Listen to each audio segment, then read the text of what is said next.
The Great Silk Road looks like a branched tree.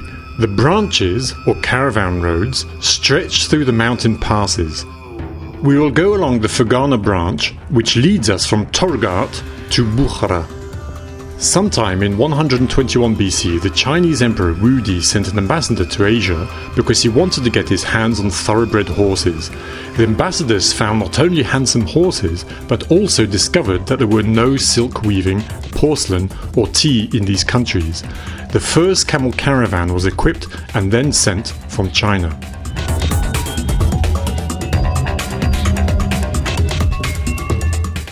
Today, we know for sure that the phenomenon of the Great Silk Road was a prologue to the system of the current world economy and globalization. Therefore, it is logical that it was on this basis that a new modern megaproject, the One Belt Road, emerged. Look now how in our time the Great Silk Road is creating and rewriting the history of entire regions. In Kyrgyzstan, the construction of a road uniting the south and north of the country is in full swing.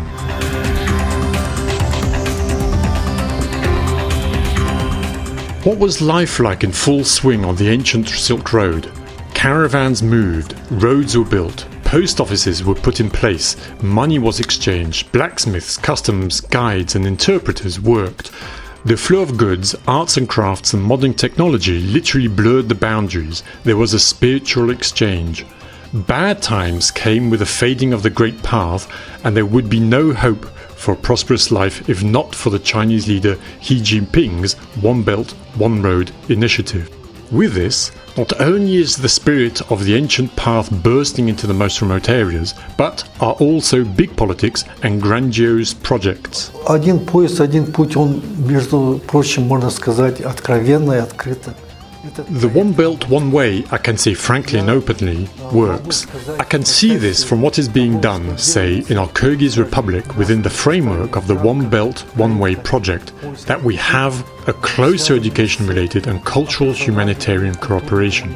I have been working the higher education system for many years, and it's extremely important for us that this project will bring us a systemic, cultural and humanitarian exchanges. In order for people to trust each other, more cooperation is needed. Moreover, young people who are now growing up will go through such a system of education in the future within the framework of the cultural and humanitarian exchange. They will become more supportive of this project in all their endeavours, as well as in many sectors of the national economy, in cooperation with other countries, primarily the People's Republic of China. В первую очередь с Китайской Народной Республикой. Experts and engineers from the People's Republic of China are confident that a new life needs to be built in a new way. Therefore, a unique project arose. A complex 4-kilometer tunnel is being built through the Fergana Ridge, and there are bridges over the Narin River at a height of 40 meters. Construction is often hampered by rockfalls and a swirling river that carries away heavy equipment. But 2,000 workers from China and Kyrgyzstan are paving the way where it has never been done before. Imagine, just to start the construction of the tunnel, the number of generators needed produced enough energy to light up a small city.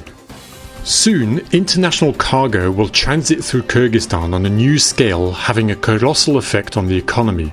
Communications and infrastructure will change dramatically. Jobs, gas stations and campgrounds, the very revived caravanserais, are reappearing.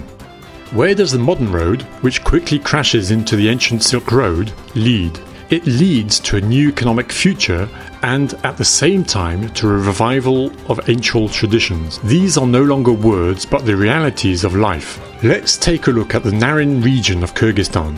In the small village of Jani Talap, which seems to be far from any construction, we immediately get to the Dastarkhan and Umurov family, Payesh and Nurgul. Yes, my husband and I were born and grew up in the village just like many others. Later, when we finished school, we moved to the city, finished our studies, and my husband and I got married. My husband is the youngest in the family, so we decided to go back to the village to help his parents in the farm. That was in 1996. Together with our parents, we were keeping cattle and driving out to the Jailo. In 1997, we started to meet tourists. Some of them were on bicycles, others on motorbikes, and they took the route along the Great Silk Road. Often they stayed overnight at our house, and as hospitable people, we laid the table, offered kumis, and provided all the hospitality they needed. We were glad to greet foreigners visiting us. In 1997, the company Tianshan Travel set up a camp near us. They placed about 10 yurts.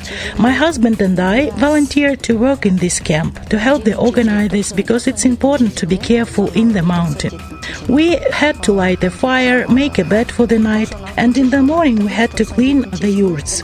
Foreigners were more attracted to the cultural identity of the Kyrgyz. Tourists started coming to our homes more, getting to know about our lifestyle. They were very much interested in how we lived.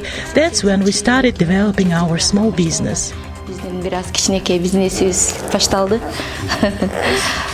A simple story of a simple family that had nothing but an open soul and Kyrgyz hospitality. So what did the road lead this family to? To prosperity, no more or less. Once the Great Silk Road connected different civilizations from the east and west. Our heroes, Bayish and Norgul, know for sure that this process is continuing and gaining momentum. A new quality of life has come to the people living along the Silk Road. They no longer need to survive, which means that the time of cultural enrichment is coming, while not forgetting about their own history and ancestors. The Belt and Road Initiative leads not only to a prosperous economy, but also to the strengthening of friendship among the people living in the neighboring countries, which accounts for 63% of the world's population.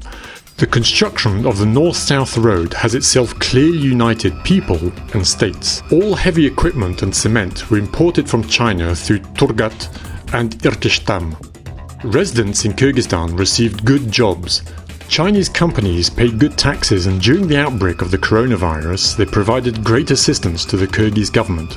A striking example of the birth of friendship and trust. At that time, Kyrgyzstan itself had not experienced the horrors of the epidemic, but its youth, at the call of the soul, went to a flash mob in support of the struggling Wuhan. Wuhan Jayo! Wuhan Jayo! Jongo Jayo! Wuhan Jayo! Kyrgyzstan is with you, China. Wuhan Jasha! Wuhan Jayo! Wuhan Jayo! Kyrgyzstan with you, China. Wuhan мы с тобой. Wuhan Jayo! Wuhan Jasha!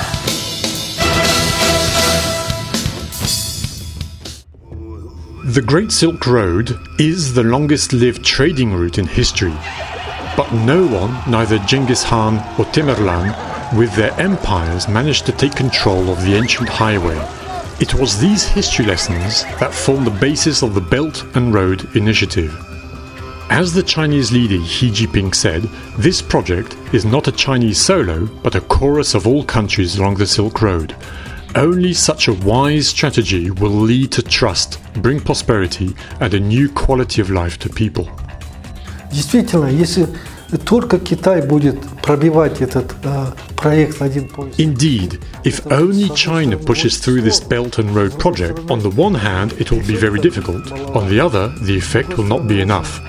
It is practically impossible for one country to push through this project. Therefore, it is correct that this One Belt, One Road project should be supported by the citizens and governments of all countries along the Silk Road. Only then will we benefit from the full effect of the Belt and Road Initiative.